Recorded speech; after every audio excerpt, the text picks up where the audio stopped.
tonight. Sadly, we must leave it there. But let me just say this. I cannot allow someone to call me hateful. You want to talk about hate? Then come to Albany, New York, 2.5 hours out of New York City, where my daughter and her children cannot, and her friends can't walk down the street without being detained by the police or the Proud Boys who act like the police. If you want to talk about hateful, let's talk about how the COVID pandemic has disproportionately killed African-American, Latino, and we Native must American. leave it there. I'm so sorry. I wish we could go on. Rosa Clemente, thank you very much. Adam Goodman and Rasheen Aldridge. Back to Adrian. Shihab, many thanks. As we have been saying, you don't have to be an American or even to live in the US to have a stake in this election. Changes in American foreign policy can benefit or hurt millions around the world. Andrew Chappell is here. He's been speaking to people who've been watching this election closely. Andrew. Well, let's start in the Middle East, Adrian. The relationship between the U.S. and Saudi Arabia will be the one to watch because it could change drastically if Joe Biden wins. And that could have profound repercussions for millions of Yemenis who are already suffering in the world's worst humanitarian crisis before the pandemic struck. This is how some are watching the election play out. In Yemen, we have been waiting for peace for a long time. Yemen has been under war and siege for 5 years. It is the world's worst humanitarian crisis. Joe Biden has promised that he will end the U.S. support for Saudi Arabia. U.S. has been providing intelligence for Saudi, refueling aircrafts, selling arms, and training pilots. For a bit of context here, that support began when Obama and Biden were still in office. Their administration sold $112 billion in weapons to the Saudis. Before Trump was sworn in, Human Rights Watch had already documented more than 100 airstrikes by the Saudi-UAE coalition against civilians and civilian buildings in Yemen, as well as homes, markets, schools, and hospitals that caused widespread devastation, often with U.S. weapons.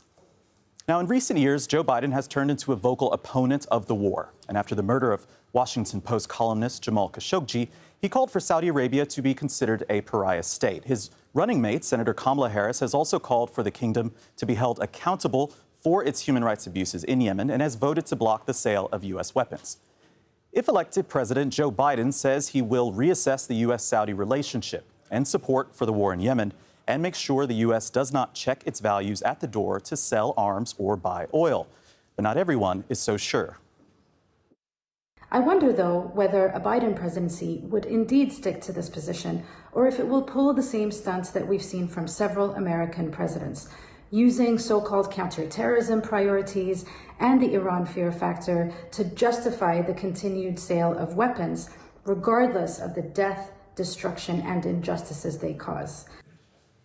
For Iranians, there is a lot at stake this election day. With Trump in the White House, the U.S. and Iran have come to the brink of war on a handful of occasions.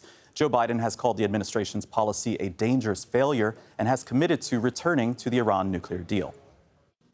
Iranians are watching the U.S. election very carefully as the implications of a change in foreign policy will have more impact on the lives of many Iranians than it will have on the lives of Americans themselves. Iranians are currently under immense economic pressures from the U.S. sanctions, from their own government's mismanagement, from the declining prices of oil, and also from the impact of the coronavirus pandemic. A Biden presidency could change the direction of Iranian economy and Iranian politics and have very serious impacts on the lives of Iranians who live in the country.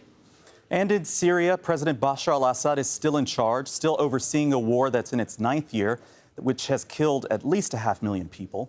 While Trump has spoken out against Assad, he's also shut the door to most refugees fleeing this and other conflicts. We hope that when there's a new president, he'll put pressure on the warring sides to care for the people.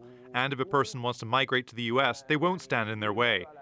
If it hadn't been for the Assad regime and Russian bombing of their homes and the destruction of their lives, Syrians wouldn't have to leave their country to seek refuge in America and elsewhere. It's not a choice when you lose everything. Around 85,000 refugees from around the world were admitted to the United States in 2016. That figure has dropped to fewer than 12,000 this year. In addition to getting rid of Trump's travel ban from Muslim-majority countries, Joe Biden says those admission numbers would go back up, even higher than before, if he's elected. He set a goal to resettle 125,000 refugees in the U.S. this year. Now, finally, the political situation in Libya is another big one to watch. It's bigger than just a competition between two rival sides. It's a test for the international community to see whether the countries involved are able to cooperate. There's not much that gets done by the U.S. in Libya. There's also not much that's significant that gets done in Libya without its support. I really hope that the American people will make the right choice that will reinforce those multilateral norms and institutions, not just for the sake of Libya, but for the sake of my region and the world order at large.